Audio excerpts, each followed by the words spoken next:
حضرت عیسیٰ علیہ السلام کی ملاقات ابلیس سے ہوئی۔ وہ 4 گدھوں کو ہانک رہا تھا۔ ان گدھوں پر سامان لدا ہوا تھا۔ حضرت عیسیٰ علیہ السلام نے ابلیس سے ان گدھوں کے ہانکنے اور سامان کے بارے میں پوچھا۔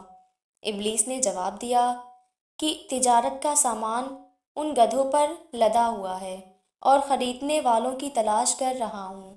حضرت عیسیٰ علیہ السلام نے اس کی بات سن کر پوچھا، پہلے گدھے پر کیا سامان ہے؟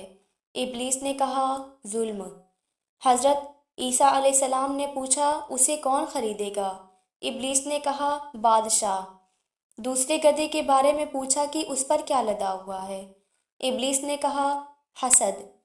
حضرت عیسیٰ علیہ السلام نے پوچھا، کون خریدے گا؟ شیطان کہنے لگا، علماء۔ حضرت عیسیٰ علیہ السلام نے پوچھا، تیسرے گدھے پر کیا لاد رکھا ہے؟ ابلیس نے کہا، خیانت۔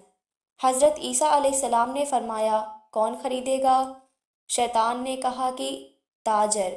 پھر چوتھے گدھے کے بارے میں پوچھا کہ اس پر کیا لاد رکھا ہے؟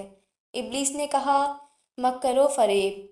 حضرت عیسیٰ علیہ السلام نے پوچھا، اسے کون خریدے گا؟ شیطان نے کہا، عورتیں۔